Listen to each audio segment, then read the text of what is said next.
अस्सलाम वालेकुम स्टूडेंट्स। आज का हमारा टॉपिक है work done by gravitational field.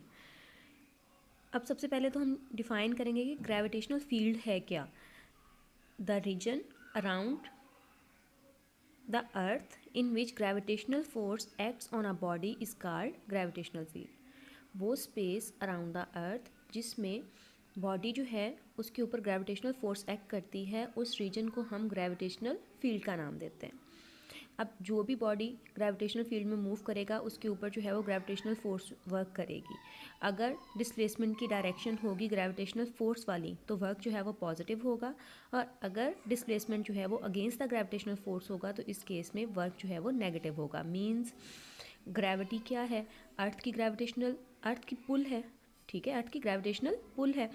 अब अगर जो है कोई बॉडी ऊपर से नीचे आ रही है, मीन्स कि उसकी डायरेक्शन टुवर्ड्स ग्रेविटी है, ठीक है, ग्रेविटेशनल फोर्स और डिस्प्लेसमेंट दोनों सेम डायरेक्शन में है तो वर्क पॉजिटिव होगा। और अगर आप कोई चीज़ नीचे से ऊपर फेंकते हो तो ग्रेविटेशनल फोर्स जो है वो डाउनवर्ड है, लेकिन डिस्प्लेसमेंट क्या हो रहा है अब नीचे से ऊपर अपवर्ड डायरेक्शन में, तो इस केस में वर्क जो है वो नेगेटिव होगा। क्योंकि आप लोगों ने पढ़ लिया है कि जब एंगल 180 डिग्री होगा तो तब वर्क जो है वो नेगेटिव आ जाता है, क्योंकि कॉस 180 डिग्री जो है वो माइनस होता है। नेक्स्ट आगे है, let us consider an object of mass m being displaced with constant velocity from point A to B along various paths in the presence of gravitational force।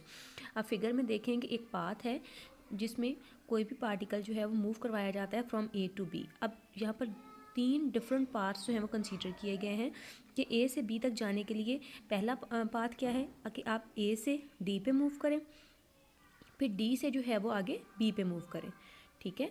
First path जो है उसे 2 हिस्सों में divide किया गया है, A से D और D से B। जब A से D पे मूव करेगा तो वर्क की वैल्यू जो है वो ज़ीरो होगी। क्यों? क्योंकि डिस्प्लेसमेंट जो है वो पैरेलल डायरेक्शन में है, लेकिन फोर्स जो है वो डाउनवर्ड है, एंगल बन रहा है 90 और कॉस 90 जो है वो ज़ीरो होता है, तो इस केस में वर्क की वैल्यू जो है वो ज़ीरो होगी।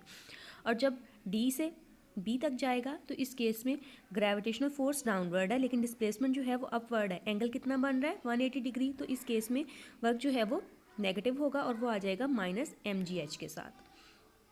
क्लियर? अब उसके बाद सेकंड पाथ हम देखेंगे तो सेकंड पाथ में देखें, सेकंड पाथ बन रहा है A से C और C से B। जब A से C पार्टिकल मूव करेगा तो उसके ऊपर जो है वो नेगेटिव वर्क होगा, ठीक है। और जब C से B मूव करेगा तो वर्क की वैल्यू जो है वो ज़ीरो होगी। यही चीज़ जो है वो यहाँ पर देखें कि जब WACB लिया गया तो फर्स्ट पाथ मैंने आप लोगों को बताया था कि ग्रेविटी डाउनवर्ड है लेकिन डिस्प्लेसमेंट अपवर्ड है, तो ये नेगेटिव साइन के साथ, यानी mg फोर्स है और h जो है वो डिस्टेंस था, तो -mgh जो है ये वो वर्क होगा जो कि A से C तक है, A से C तक, और उसके बाद C से B पे जो है वो वर्क की वैल्यू ज़ीरो होती है। नेक्स्ट पाथ जो है वो थर्ड पाथ कर्व पाथ है। कर्व पाथ को हम टोटल जो कर्व पाथ है उसको पैचेस में डिवाइड करना है इस तरह से कि ये स्टेप्स होंगे हॉरिजेंटल और वर्टिकल, ठीक है। अब हॉरिजेंटल स्टेप्स में अभी आप लोगों ने पीछे 2 पार्ट्स में देखा कि हॉरिजेंटल स्टेप्स में वर्क की वैल्यू ज़ीरो होती है, वर्क होता है ओनली वर्टिकल स्टेप्स का, और ये भी नेगेटिव होगा। क्यों? क्योंकि फोर्स डाउनवर्ड है लेकिन मूवमेंट क्या है अपवर्ड करवाई जा रही है, डिस्प्लेसमेंट जो है वो अपवर्ड डायरेक्शन में है, तो इसी तरह से -mg फोर्स आ गई फर्स्ट पैच के लिए, डेल्टा y1 सेकेंड के लिए डेल्टा y2, इस तरह से टोटल जो है पाथ उसको हम उसके वर्क को ऐड करेंगे तो ये सारे ऐड होंगे, तो ये टोटल हाइट h के बराबर आ जाते हैं। तो इसी तरह से इन सारी चीज़ों को हमने h के बराबर पुट किया तो work from A to B आ गया -mgh। अब तीनों पास का वर्क देखें कि -mgh है, यानी पाथ जो है हम कोई भी फॉलो करें वर्क की वैल्यू सेम है, तो मीन्स के ग्रेविटेशनल फोर्स जो है वो कंजर्वेटिव है, यानी पाथ पे डिपेंड नहीं कर रही। Work done in the earth gravitational field is independent of the path followed, means के ग्रेविटेशनल फोर्स क्या है? कंजर्वेटिव फोर्स है। अब उसका कंजर्वेटिव फोर्स की दूसरी डेफिनेशन ये होती है कि उसमें क्लोज पाथ में वर्क डन की वैल्यू जो है वो ज़ीरो होनी चाहिए। यहाँ पर आपने A से B में देखा कि वर्क की वैल्यू कितनी आती है -mgh, ठीक है। अब दूसरा अगर हम पाथ कंसीडर करें B D A, तो इस केस में डाउनवर्ड मूवमेंट में है और जो है फोर्स है वो भी डाउनवर्ड है, तो ये +mgh आ जाएगा, ठीक है। ये था -mgh के साथ। जब आप B से D मूव कराओगे तो ये +mgh के साथ आएगा, तो आप इन दोनों को ऐड करोगे तो आंसर जो है वो ज़ीरो हो जाएगा। तो ये भी क्लियरिफाई हो गया, जस्टिफाई हो गया।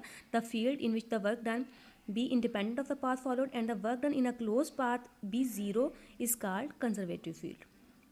ठीक है, वो फील्ड जिसमें वर्क एक तो पाथ से इंडिपेंडेंट हो और दूसरा जो है कि उसमें क्लोज पाथ में वर्क की वैल्यू जो है वो ज़ीरो आ जाए, तो इस केस में इसको हम कहते हैं कंजर्वेटिव फील्ड।